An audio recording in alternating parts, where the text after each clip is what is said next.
Hey guys, King of Charmander here, and with more Kanto Cup analysis. Today we have probably the thing that literally is your safeguard to Hypno and other psychic types in the Kanto Cup.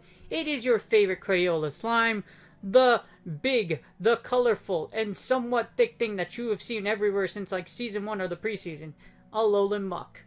The good thing is you probably already have one of these things because it was spawning during GoFest. If not, there's a lot of different ways you can get one that's PvP worthy for Great League, and it's great for the Kanto Cup. The reason why Alolan Muk is available is because it shares the same number with regular Muk. So it's number 89, numbers 1 through 151 are eligible, so it is eligible for the Kanto Cup. Now, what makes Amok so good is that Poison and Dark type is a very good typing for the Kanto Cup. There's not a lot of things in this cup that have ground that will really, like, yeah, there's not a lot of things. There's not, a lot of, like, Marowak, like, the best thing I could find with, like, Mudslap is probably Alolan Marowak, not Alolan Marowak, Alolan Marowak with Bone Club. Let's see, what else do we have in here? Alolan Diglett, Alolan Dugtrio. If you plan on running Alolan Dugtrio, if you do, like I am, then you're a monster, and I like that. But anyways, we are here to talk about Alolan Muk. As you see, its only pivotal weakness is ground, and that's why it's so good. Now, the reason why it's so good for this cup, you see its resistances? It has a ton of resistances, particularly Psychic, which it's a check to Mew, and it's also a check to Hypno. That's why it's so good. As you see here, Amok has an incredibly high stamina and defense stat. It actually has very balanced stats across the board, and it's actually pretty bulky in like any cup. That's what makes Alolan Muk so powerful. Great stats, great moves, great power. As you see here, it sports Poison Jab, Bite, Gunk Shot, Dark Pulse, Sludge Wave. For the Kanto Cup, you really want Snarl because Snarl generates energy quickly. Coupled with Dark Pulse and Sludge Wave, you have a monster that is a fantastic safe switch.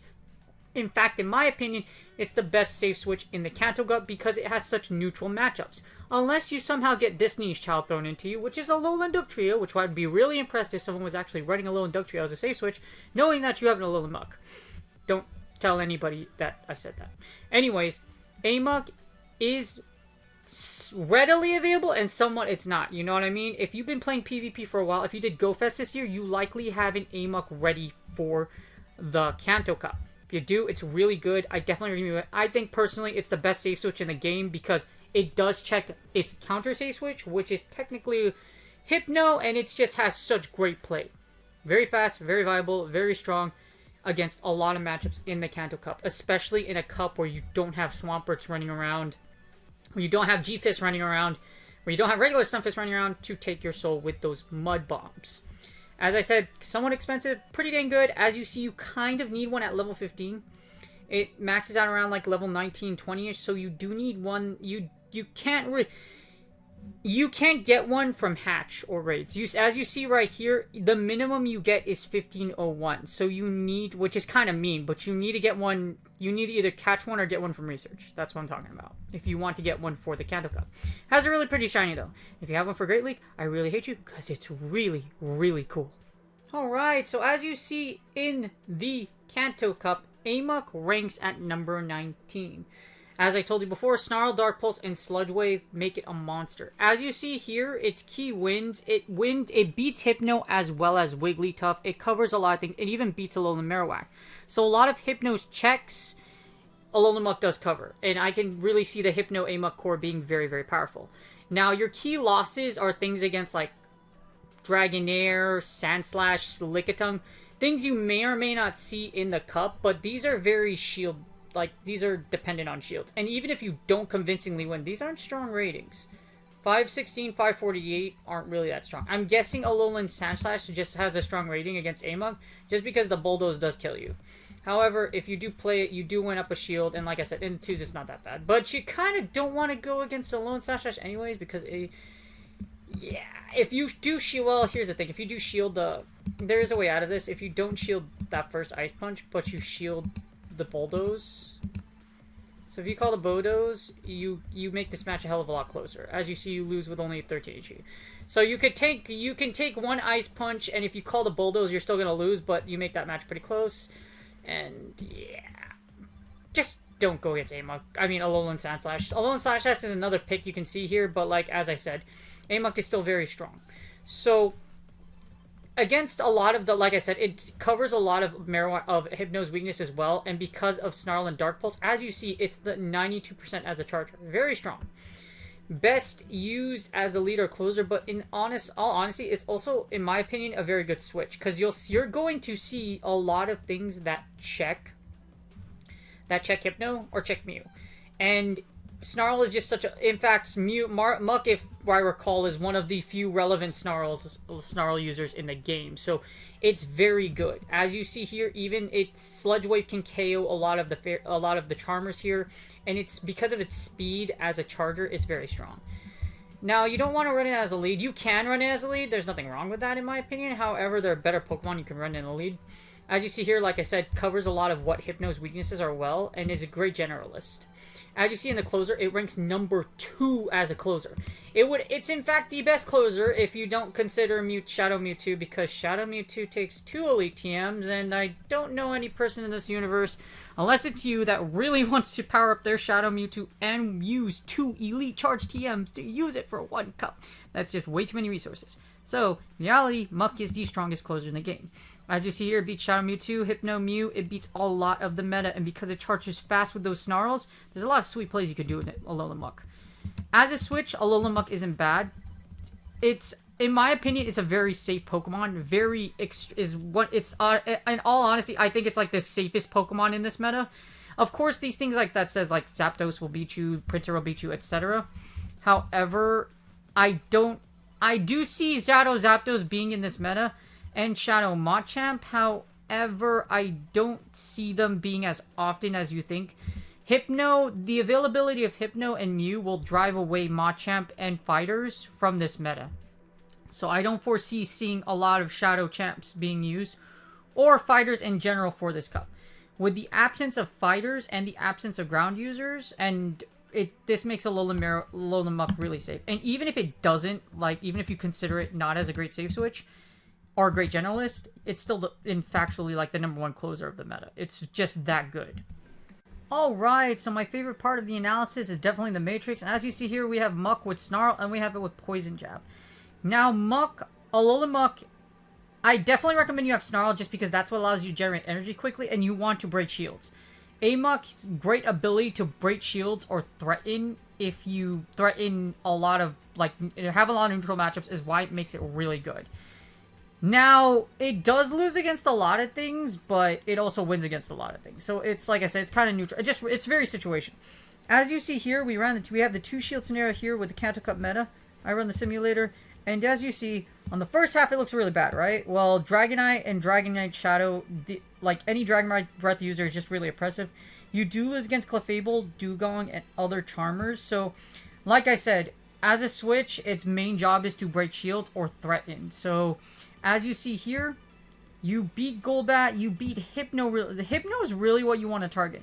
Hypno and AWAC and Mew. So basically, targeting in the Psychic types. You do lose against Taunter, unfortunately, just because that's if they call your bait, though. You can take a Shadow Punch. So if you call the Shadow Punch, you actually win this matchup. We go to Sandbox mode. Go over here. You don't shield this attack. You don't shield the Shadow Punch, but you shield the Shadow Ball. So assuming you shield the Shadow Ball, Alolan Muk wins, as you see here. So as long as you call the Shadow Ball, this is a good matchup against Haunter and against Gengar. So just keep that in mind. This isn't... Now, things like Lapras, it will threaten you, so be careful against thick mons, with thick defense like Lapras, because it could straight surf you down for the W. Yes, you do take... and it comes out of this matchup with quite a bit of health. Even if you do tank... You can't tank a surf. You can't take 2 surf. Yeah, you can't take a surf. If you try to take a surf, you die. So here's right here. Here's a surf. Here's a surf right here. Let's say you don't shield this one. As you see, Lapras still wins because Lapras is really thick. So just be careful of those really bulky Ice Mons, Dugong, and Lapras, especially in the 2 shield. You'll likely take shield, but be prepared to lose switch. That's what I'd say. As you see, you do lose against Shadow Champ. That's something you have to watch out for. You beat Alolan Marowak, Magneton, Mew, Fellow Muk because Poison Jab you do resist. You obviously are neutral against other Alolan Marowaks and against other Dark types, and A-Slash you do lose. Interesting enough, you do beat Snorlax, but this is very close. So this matchup is really close. And you beat Snorlax, you beat Venusaur leads. And you lose against Shadow Vic just because Razor Leaf chokes. This is probably one of the most painful ones, along with Charmers. Because in the 2s... So, theoretically, with Hypno being out, you should discourage, like, Grass Hole users. Unfortunately, there's still if a Grass Hole Charm works. I hate to say it, but Grass Hole Charm can work. There's not a lot of things that oppress Charmers, particularly Steel types, unless it's Alolan Sandslash or Alolan Diglett. Because of that, you can expect to probably see Charmers and Shadow Victory Bell come back and run rapid. I know you don't like hearing that, but literally, like, that's what I can see happening. If anybody wants to run tap teams and just wants to get their dust, that's what you're going to see. But for the Kanto Cup, as you see, you beat Zapdos in the 2s. It's very 50-50-ish. So you have a lot of neutral matchups. The only ones you lose super hard against are Shadows, against Shadow Machamp, like I said, thick things, and Dragon Breath users. Heavy, fast damage users, or things that are super bulk. That's pretty much what you use. Other than that, in the 2 shields, it's very 50-50. Like I said, if you use it as a switch, it's very much to cover your weaknesses of your team. But still a great generalist. You will break shields. You will break shields. Even against Clefable. Clefable has to shield. Because Clefable cannot take a Sludge Wave. If Clefable takes a Sludge Wave, it dies. So you technically, this is very baity. Or you can grab both shields. Either one. It's up to you. That's the 2 shield scenario. The 1 shield, it's even better. Once you start getting into 1 shield, if you take away 1 shield for your opponent, you go to the 1 shield, look at this. A lot of doors open up for you. You still lose against Articuno and Beedrill, but look at this. You beat Charizard, you beat Clefable. You start opening up a lot of matchups. You'll beat Dragonair and Dragonite now. You will beat You'll beat Hypno very convincingly. You still don't beat Shadow Champ, so don't worry about that. You also still lose against Lapras. So keep that in mind. There are matchups that flip in the 1 shield, but as you see, you still beat a lot of good things. And like I said, there isn't like a really like a... It's good. It's good. It's good in the 1s. Now, the closer is where Amok shines the most in the Kanto Cup. And it closes out, as you see here, it beats a slew of matchups. You're still going to lose against Articuno, Beedrill, Dugong. Does Dugong wall you? No, you went up a shield. Just be really careful of this matchup, though, because Dugong's a thick boy and you don't actually beat it very convincingly. So just be careful with Dugong. You beat Dragonair, you beat Dragonite, you beat Shadow Dragonite. As you see in the closer, it is very, very powerful. Only losing out to either Charmers, things that resist the Snarls. Actually, you do beat Charmers because Sludge Wave actually kills you. Just be mindful and careful of things that do fast charging damage or do fast move damage. Those are the 2 things you have to worry about the most. Now, if you're up shields, it's really good if you leave Alolan Muk with shields, which is very popular because if you do have shields, guess what? With 1 shield, you wipe out all of the meta except Beedrill. This is the 1-0s. You beat the entire meta if you have a shield and you leave him in the 0 shields. That's how oppressive Amok is. That's pretty dang good. Now, if you have 2 shields, guess what? You beat the entire meta. There is nothing that stops an Amok with 2 shields. Well, at least we'll find out during the multi-battle. But as you see in the meta, nothing beats it up 2 shields. Now, in the 2-1s, things might change. So here's the 2-1s. In the 2-1s, you do lose against Beedrill. However, you still win against... You still beat a lot of the meta, just having shield advantage. So... it's very convincing. So it's very convincing matchups. Now, Amok's great target is that, like I said, it's a generalist. It's a great switch in. It's great in all positions, just how you use it. It will give you shields, or it will give you shields, or it will just blast your opponent to oblivion, as you see here. Now, the reason why Hypno's technically a better switch, however, like, Amok doesn't do too bad. As you see, the 2 shields is its worst position, so you don't want to leave Amok with 2 shields. Try to take it to the 1s or the 0s, or if you get shield advantage and have Amok in the back, it's extremely powerful, as you see here. Now, because of the nature of the Kanto Cup, and it's just, as you see, there's a lot of strong things in the 2s. And that's why Amok, it's good, but like it just depends on what you face. Like I said, the things that you lose against, you will get shields. For example, for Shench against Dragonair. Against Dragonair, yes, it does, as you see, it strongly Dragon Breath you down, but you will get your opponent shields, for sure. As you see here, you get shields.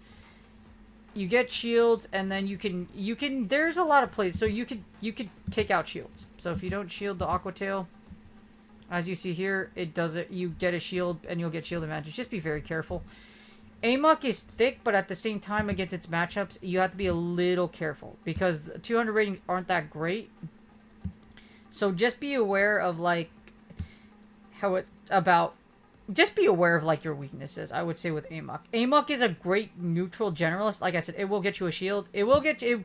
If it doesn't get you switch, it will get you shields. I promise you that. That's how powerful this thing is. Or if they don't shield, as you see in the closer, if they don't shield, you die a lot. Now, Amok, the problem is Amok is tricky to play in the Kanto Cup. It's great generalist, great to pair with other mons. You can create great cores with it. So the technical summary, I give Alolan Muk a 7 out of 10. I'd give it more of a rating, so I'd rate it higher. Realistically, it's about like an 8 or probably even a 9, because there's not a lot of things in this meta that actually check Alolan Muk. As you see, the only thing it's weak against is ground. So because of that, you won't see a lot of ground types running around. There aren't very many viable ground types for Kanto Cup. But there can be, like, Alolan Dotrio, but, like, I don't think you want to spend Stardust on an Alolan Dotrio. Just because it's, yeah. But like I said, there's not a lot of things that check Alolan Muk. Alolan Muk is an incredible generalist, pairs well with Hypno, and is a fantastic save switch. Like I said, there's not a lot of things that are going to take out Alolan Muk. With the presence of Hypno, it's going to be very safe for you to use Amok. And like I said, its only hard resistance is actually, its only hard weakness is ground, and there aren't going to be many grounds in this cup. You don't have those Toxicokes threaten you. You don't have those Excavaliers with Drill Run. You don't have a lot of things in here with Drill Run. You could probably see Beedrill, but Beedrill isn't the strongest thing in this meta, but there's a lot of things you can see. But you won't see, like I said, like I mentioned, ground ain't that much. Anyways, the reason why I rated so low too is the cons is that there's not a lot of Amoks. Unless you played Go Fest, getting an Amok is really hard, or another event. So getting a Wild Alolan Grimer to power up to an Amok is really hard. The good thing is Amok has long-term value. It's very powerful. It was very powerful in the Halloween Cup, and it can be very powerful for future cups. Along with that, its bulk and its speed and its versatility make it a great generalist in almost any meta. Like I said, very strong in other cups, has long-term value. I hope you guys enjoyed this video. If you do have an Amok, I do definitely recommend it. Will be very strong in this cup, and I hope you do well in Kanto Cup. I hope you're prepping now, and I will see you on the next video. If you guys like this video, please like and subscribe, and again, I will see you on the next one.